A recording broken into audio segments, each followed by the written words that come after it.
नमस्कार बंधुरा बृष्टि रान्नाघरे आपनादेरके स्वागत।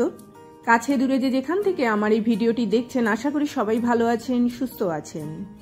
हेल्दी खाबार सकाल होक दुपुर होक रात होक यदि खाबारगुलो एइभाবে खाওয়া যায় शरीरটা কিন্তু অনেকটা পরিমাণে ভালো লাগে। তাই জন্য আজকে আমি যে হেলদি খাবারটা তৈরি করছি তার জন্য আমি সবার প্রথমে শুকনো লঙ্কাকে একটু শুকনো খোলায় নেড়ে নিলাম। এবার শুকনো লঙ্কা খুব বেশি মাত্রায় না খেলেও কিন্তু অল্প মাত্রায় খেলেও পেট পরিষ্কার করতে কিন্তু খুব ভালো কাজ করে। যারা খেতে পারেন না তারা সম্পূর্ণ বাদ দেবেন, আর যদি খেতে পারেন তাহলে সামান্য হলেও একটু খাবেন। তো শুকনো লঙ্কা দুটোকে দেখুন ভালো করে আমি একটুখানি পুড়িয়ে নিচ্ছি, মানে শুকনো খোলায় এটাকে ভাজা করে নিচ্ছি। একটু পোড়া পোড়া টাইপের হলে পরে জিনিসটার গন্ধটাও ভালো বেরায়। তো আমার এটা যখন ভাজা হয়ে গেল তার মধ্যে আমি একটুখানি জিরে দিয়ে দিলাম, একটুখানি আস্ত ধনে দিয়ে দিলাম। মশলা দুটো আমাদের শরীরের জন্য ভালো এবং এর মধ্যে আদার্স মশলা কিন্তু বেশি পরিমাণে না দেওয়াটাই ভালো। শুধু এই তিনটে জিনিস দিয়ে কিন্তু আপনারা এই রান্নাটা কমপ্লিট করে নিতে পারেন। এবার মশলাটাকে ভালো করে নেড়েচেড়ে নেওয়ার পালা। একটু ভালো করে ভাজা ভাজা মতো করে নেব যাতে গুঁড়ো করতে সুবিধা হয়। এবার গুঁড়োর ক্ষেত্রে বলে রাখি, গুঁড়োটা আমরা মিহি গুঁড়ো ব্যবহার করতে পারি বা একটুখানি আধ ভাঙা অবস্থায় ব্যবহার করতে পারি। মিহি গুঁড়ো হলে পরে কি হবে, একদম এটার সঙ্গে মিশে যাবে, আর আধ ভাঙা হলে কি হবে, একটু মুখে বাঁচবে। এবার বিষয় হচ্ছে যে আমরা যদি মনে করি যে না আমরা পুরোপুরি মিহি গুঁড়ো না করে সামান্য একটুখানি মুখে লাগবে এরকম গুঁড়ো করব, তাহলে সেই ক্ষেত্রে নর্মালি আপনারা একটুখানি থেতো করে নিতে পারেন, না হলে একদম মিক্সিং জারে দিয়ে গুঁড়ো করে নিতে পারেন। এবারে আমি কড়ার মধ্যে তেল দিলাম, খুব সামান্য তেল দেবো, এর থেকে বেশি তেল দেওয়ার একদমই দরকার নেই। তো এর মধ্যে ফোড়ন হিসাবে আমি দিচ্ছি তেজপাতা। তেজপাতাটাকে ভালো করে একটুখানি গরম করে এর থেকে হালকা একটু গন্ধ বেরাবে সেই পর্যায়ে অবধি এটাকে নাড়াচাড়া করে নিলাম। তেজপাতাটা আমার একদম ভাজা হয়ে গেল। এবার এর মধ্যে আগে থেকে কেটে রাখা রাঙা আলু দিয়ে দিলাম। রাঙা আলু দিয়ে এটাকে ভালো করে একটুখানি নাড়াচাড়া করব। এই সময় যদি আপনাদের মনে হয় নুন এবং হলুদটা অ্যাড করতে পারেন। হলুদ খুব কমই ব্যবহার করবেন এই রান্নায়, খুব বেশি হলুদ দেওয়ার এই ক্ষেত্রে কিন্তু দরকার পড়ে না। এইবার আমি এর মধ্যে আলু অ্যাড করলাম। আলুটা দিয়ে দেওয়ার পরে সামান্য একটুখানি নুন, সামান্য একটুখানি হলুদ আমি এর মধ্যে অ্যাড করছি, খুবই সামান্য। তো এরকম দেওয়ার পরে আবার একটুখানি ভাজা করে নেওয়ার পালা। যত ভালো ভাজা করব ততই এর টেস্টটা বাড়বে। আর তাছাড়া হচ্ছে সব জিনিসটা আমি আগে থেকে সেদ্ধ করিনি, সেই জন্য ঢেকে ঢেকে জিনিসটাকে ভাজা করে নিতে হবে। তো আমি ঢেকে দিয়েছিলাম মোটামুটি 5 মিনিটের জন্য। অনেকটা পরিমাণে আলু এবং রাঙা আলুটা কিন্তু সেদ্ধ হয়ে আসছে। আলু এবং রাঙা আলু পরিমাণ মতো খেলে পরে শরীরের ক্ষতির থেকে উল্টে খুব ভালো শরীরের জন্য কিন্তু এই দুটো জিনিসই। আমরা ভয়ে হয়তো মাটির তলার জিনিস অনেক কিছু বাদ দিই, কিন্তু জীবনের শুরু থেকে যদি খুব বেশি পরিমাণে না খেয়ে অল্প একটু খেয়েই আমরা যদি এইভাবে মানে শুরুটা করি তাহলে কিন্তু আমাদের শরীরের জন্য এই কোনো সবজি ক্ষতিকারক নয়।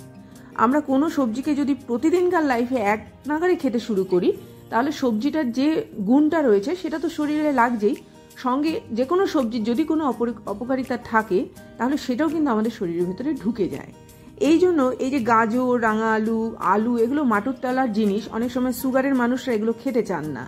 তো আমরা জীবনের শুরুতেই যদি পরিমাণটা বুঝে খেতে পারি তাহলে কিন্তু সুগার বলুন বা অন্যান্য ধরনের রোগগুলো আসবে দেরিতে। যেমন আজকে যে সবজিটা আমি রান্না করছি সেই সবজিটার মধ্যে যা যা জিনিস আমি দিয়েছি আমাকে খেয়াল করতে হবে যে ওর ভেতরে কতটা পরিমাণে আমি প্রোটিন নিচ্ছি, কতটা পরিমাণে আমি কার্বোহাইড্রেট নিচ্ছি।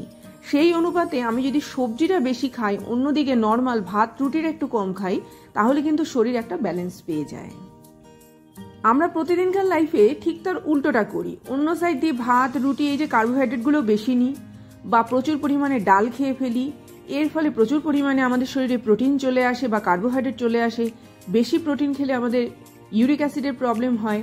আবার এদিক দিয়ে কার্বোহাইড্রেট বেশি খেলে পরে বাতের ব্যথা বা নানা ধরনের সুগারের মানুষরা এই সময় কিন্তু আক্রান্ত হয়ে যায় বেশি পরিমাণে। সেই জন্য আমরা একটু যদি সবজি ঘেঁষা জীবনটা হয় তাহলে কিন্তু আবার সব সবজি এক নাগারে নয়, ঘুরিয়ে ফিরিয়ে খাবো এবং অল্টার করে করে খাবো। যেমন আজকে আমি ফুলকপি দিচ্ছি, বাঁধাকপি দিচ্ছি, গাজর দিচ্ছি, এখানে আমি পেঁয়াজ দিলাম। এটা যদি আমি একদিন সপ্তাহে খাই তো এটা এরপরে আর খাবো না। এবার আবার 2-3 দিন 4 দিন গ্যাপ দিয়ে অন্যান্য জিনিস খেয়ে আবার এটাকে খাবো।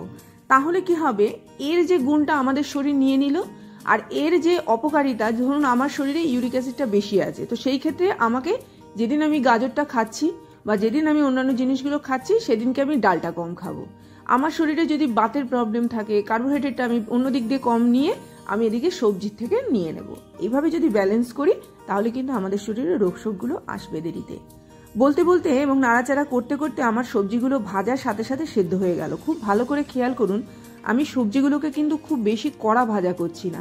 সবজিগুলোর নিজস্ব গুণটা যাতে থাকে, আবার সবজিগুলোকে মানে একদম সেদ্ধ করে জল ফেলেও দিইনি যাতে করে এর গুণটা পুরোপুরি না চলে যায়।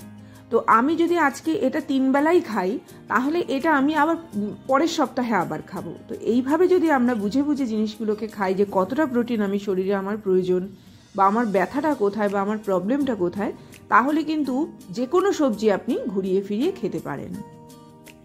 তো প্রতিদিনকার লাইফে জীবনের শুরু থেকে সবজি ঘেঁষা আমাদের জীবনটা করে নিতে হবে এবং এই রকম ভাবে কার্বোহাইড্রেট প্রোটিন ব্যালেন্স করে সবজিটাকে একটু বেশি রেখে একটু এইভাবে জীবনটাকে শুরু করতে হবে। এবং সারা দিন আমরা যদি এইভাবে খাই দেখবেন কোনো ধরনের রোগ আপনার শরীরে আসতে কিন্তু ভয় পাবে।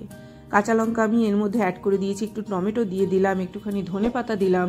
আজকে আমার গাজরে এখানে প্রোটিন আসছে, টমেটো আমার এখানে প্রোটিন আসছে।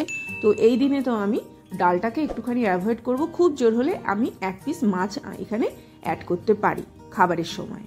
তো এটাই হবে বিভিন্ন ধরনের খাবারের ব্যালেন্স। তো এইভাবে যদি আপনারা প্রতিদিনকার লাইফটা শুরু করেন, শরীরটা একদম ঝরঝরে থাকবে, শরীরের রোগশোকগুলো আসবে দেরিতে, এবং যা যা তেল মশলা আমি এখানে ব্যবহার করেছি শরীরকে কিন্তু ক্ষতির বদলে উপকার করবে। মশলা দেখুন, শুধুমাত্র আস্ত জিরে, আস্ত ধনে আর একটু শুকনো লঙ্কা। শুকনো লঙ্কাটার ক্ষেত্রেও বলে রাখছি, অ্যাভয়েড করতে চাইলে করতে পারেন, তবে পেট পরিষ্কারের জন্য কিন্তু শুকনো লঙ্কাটাও প্রয়োজন।